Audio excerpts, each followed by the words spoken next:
సుమన్ టీవీలో మీ business promotions కోసం ఈ కింది నెంబర్ను సంప్రదించగలరు.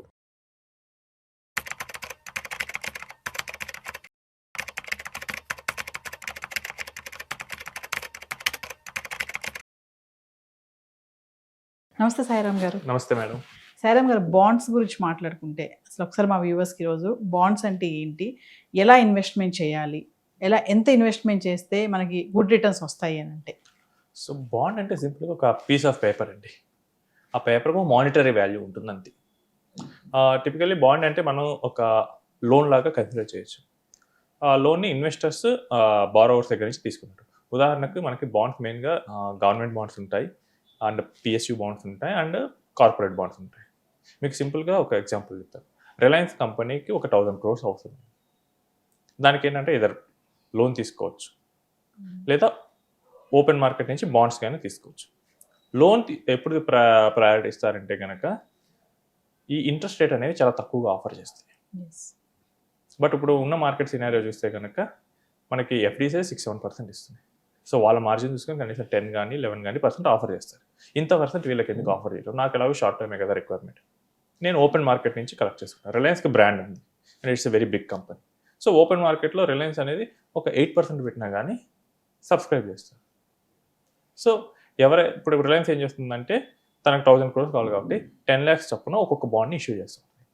ఇన్వెస్టర్లు ఎవరైతే ఆ 10 lakhs పే చేస్తారో వాళ్ళకి రిలయన్స్ మంత్లీ ఇంట్రెస్ట్ కానీ క్వార్టర్లీ ఇంట్రెస్ట్ కానీ ఏదైతే అగ్రిమెంట్లో ఉందో దాని ప్రకారం పే చేస్తుంది. At the end of the period ఈ బాండ్కి మెచ్యూరిటీ వాల్యూ కూడా పే చేస్తుంది. అండ్ ఈ బాండ్స్కి ఉండే ఫీచర్ ఏంటంటే ఇవి ట్రేడబుల్. సో బాండ్ ఎవరి దగ్గర ఉంటే వాళ్ళకి పే చేస్తుంది, బాండ్ కొన్న వాళ్ళకి కాదు. బాండ్ ఎవరైతే హోల్డ్ చేస్తారో వాళ్ళకి మాత్రమే పే చేస్తుంది.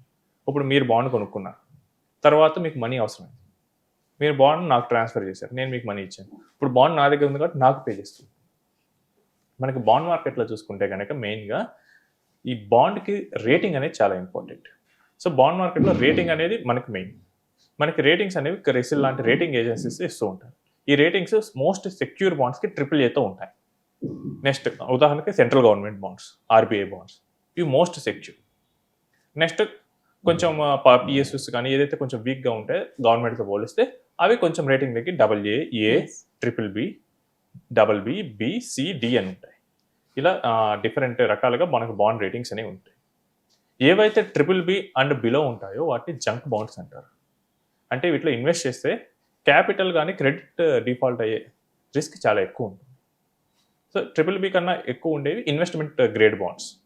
సో బాండ్స్ ఎవరైతే ఇన్వెస్ట్మెంట్ చేయాలనుకున్నారో వాళ్ళు ఖచ్చితంగా ఈ బాండ్ యొక్క రేటింగ్ అనేది చూడాలి, క్రెడిట్ రేటింగ్. సో AAA ఉంటే కనుక జనరల్గా గవర్నమెంట్స్ లేదా దానికి ఈక్వలెంట్ ఎల్ఐసి లాంటి కంపెనీస్ వాళ్ళు మెయిన్గా ఇష్యూ చేస్తూ ఉంటారు. సో వీళ్ళకి ఏంటంటే డిఫాల్ట్ అయ్యే ఛాన్సెస్ చాలా తక్కువ. ఉదాహరణ గవర్నమెంటే తీసుకుందాం, సెంట్రల్ గవర్నమెంట్ వాళ్ళు ఇష్యూ చేసే బాండ్స్ 6-7% ఉంటాయి మెయిన్గా. ఎందుకంటే ఒకవేళ మనీ కట్టలేకపోయారు అనుకుందాం, వరస్ట్ కేసులో మనీ ప్రింట్ చేసి ఇస్తారు. సో అవి మోస్ట్ సేఫ్. ఆ తర్వాత state government, central government highest safe, ఆ తర్వాత స్టేట్ గవర్నమెంట్. స్టేట్ గవర్నమెంట్ అనేది కొంచెం ఎక్కువ పే చేయాల్సి వస్తుంది compare to central government. Recently we close Andhra Pradesh state government bonds, so 8.6%తో. నెక్స్ట్ చూస్తే కనుక స్టేట్ గవర్నమెంట్ తర్వాత మున్సిపాలిటీస్ ఆర్ కార్పొరేషన్ బాండ్స్. మనం చూస్తే కనుక చిన్న చిన్న మున్సిపాలిటీస్ ఆర్ కార్పొరేషన్స్ కూడా బాండ్స్ రైజ్ చేస్తూ ఉంటాయి. వాళ్ళు ఇంకొంచెం ఎక్కువ పే చేస్తారు స్టేట్ గవర్నమెంట్ కన్నా. లేదా పిఎస్యూస్ ఉంటాయి. నెక్స్ట్ పిఎస్యూస్ కూడా వెన్ కంపేర్ టు గవర్నమెంట్ వాళ్ళు కొంచెం ఎక్కువ పే చేయాల్సి వస్తుంది. పిఎస్యూస్ ప్రెజెంట్ 9% కూడా పే చేస్తున్నాయి బాండ్స్. సో రీసెంట్లీ కూడా మేము ఒక 2 months back UP power corporation bond close చేసాం, which is paying 9%. It's a good return. So మనకి బాండ్లో ఇన్వెస్ట్ చేయాలంటే కనుక మనకి మెయిన్గా డీమ్యాట్ అకౌంట్ అనేది కావాలి. బాండ్స్ మనం మ్యూచువల్ ఫండ్ ద్వారా కూడా కొనవచ్చు. కాకపోతే మ్యూచువల్ ఫండ్లో కొనేటప్పుడు ఏంటంటే వాళ్ళు సేఫ్టీ అండ్ రిటర్న్ రెండింటిని బ్యాలెన్స్ చేస్తూ వెళ్తారు. మనకు కస్టమైజేషన్ అనేది మ్యూచువల్ ఫండ్లో పాసిబుల్ అవ్వాలి. సో మీరు ఇప్పుడు ఫర్ ఎగ్జాంపుల్ లిక్విడ్ ఫండ్స్లో పెట్టారు, వాళ్ళు ఏంటంటే ఓన్లీ గవర్నమెంట్ బాండ్సే కొంటారు అక్కడ విత్ 90 days మెచ్యూరిటీ. మీరు అల్ట్రా షార్ట్ ఫండ్స్లో పెట్టారు, వాళ్ళు మోస్ట్లీ సేఫ్గా ఉండటానికి 6 months లోపు ఉండే బాండ్స్ని కొంటారు. సో మనకు కస్టమైజేషన్ కుదరదు. నాకు ఇప్పుడు 2 years టైం ఉంది. సో నాకు ఎఫ్డీలో పెడితే కనుక 6% 7% అవుతుంది. నాకు కొంచెం 8%, ఇందాక నేను చెప్పినట్టు ఆంధ్రప్రదేశ్ స్టేట్ గవర్నమెంట్ బాండ్ నాకు 8 ఇస్తుంది, 8.5 ఇస్తుంది. ఐ కెన్ ఇన్వెస్ట్ కదా. ఇలాంటి కస్టమైజేషన్స్ మనకి మ్యూచువల్ ఫండ్లో దొరకదు. I need to go to the open market. So bond ఇక్కడ ఏంటంటే ట్రేడ్ అవుతూ ఉంటుంది కాబట్టి డీమ్యాట్ అకౌంట్ అనేది మ్యాండేటరీ. సో ఈ బాండ్స్లో ఇన్వెస్ట్ చేయాలంటే కనుక మనకి ఆన్లైన్ బాండ్ ప్లాట్ఫామ్స్ ఉంటాయి, అవి కూడా Yes. SEBI registered.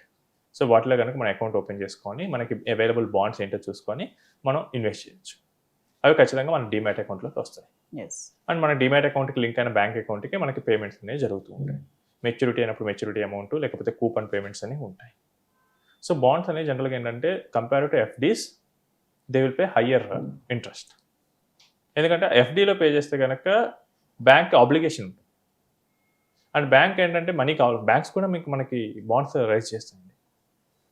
చాలామందికి డౌట్ వస్తుంది, నాకు వచ్చే కస్టమర్స్ కూడా నేను ఒక్కసారి బ్యాంక్ బాండ్స్ కూడా చెప్తూ ఉంటాను. బ్యాంక్ ఎందుకు బాండ్ రైజ్ చేస్తుంది, they can not give an FD కదా. బ్యాంక్ మనీ కావాల్సి వస్తే కస్టమర్ దగ్గరికి వెళ్ళి ఎఫ్డీ చేయండి అని అడగలేదు. అడగదు. ఓపెన్ మార్కెట్లోకి వెళ్ళి నా దగ్గర బాండ్ Bonds షార్ట్ ఉన్నాయి. టర్మ్గా Yes. మీరు ఇస్తారు. ఇలాంటి కంపెనీస్ కూడా short term requirement 1 or 2 years requirement ఉన్నప్పుడు ఇమీడియట్గా బాండ్ రైజ్ చేస్తాయి. అండ్ ఈ బాండ్ కూడా సెబీ యొక్క రెగ్యులేషన్ ప్రకారం, ఆర్బీఐ రెగ్యులేషన్ ప్రకారం స్ట్రిక్ట్ సేఫ్ ప్రాసెస్లోనే జరుగుతుంది. దీనికి 1 to 1.5 times కొలెటరల్ చూసుకుంటారు ఇచ్చేవాళ్ళు. సో ఒకవేళ ఇన్ కేస్ ఆఫ్ డిఫాల్ట్ ఆ కొలెటరల్ ఉంటుంది కాబట్టి ఎటువంటి ప్రాబ్లం అనేది ఉండదు. అండ్ రిటర్న్స్ ఎలా ఎక్స్పెక్ట్ చేయొచ్చు, మనం ఇన్వెస్ట్మెంట్ గ్రేడ్ బాండ్స్ అంటే కనుక BBB అండ్ అబోవ్ బాండ్స్ చూసుకుంటే కనుక మనకి ప్రెజెంట్ ఉన్న రేట్ ప్రకారం we're getting almost up to 11 to 12% అండి. జంక్ బాండ్స్లోకి వెళ్తే ఈవెన్ 18% కూడా నేను చూశాను. సో మనకి ఫిక్స్డ్ ఇంట్రెస్ట్గా కావాలి అనుకునే వాళ్ళు ఈ బాండ్స్ వైపు చూడొచ్చు. ఇందులో ఏంటంటే మనకి ఎఫ్డీ లాగా every quarter or every year మనం అనుకున్న టైంకి మనకి అకౌంట్లోకి మనీ వచ్చి పడుతూ ఉంటుంది. So even A grade bonds కూడా currently we are paying around 10%, 11% interest. So ఇక్కడ ఈక్విటీ మార్కెట్స్లో లాగా అప్ అండ్ డౌన్ అయితే ఏమీ ఉండదు. సో నా మనీ రోజు పెరిగింది డౌన్ అయింది ఇది ఏమీ ఉండదు. సో మనకి చాలా సేఫ్గా మనకి రిటర్న్ అనేది వస్తూ ఉంటుంది. Yes. So investors who wants to invest in a safe kind of assets, ఆ వాలటిలిటీ అనేది వద్దనుకుంటే కనుక ఈ బాండ్స్లోకి అయితే దిగొచ్చు. Yes. Right madam. Thank you. Thanks.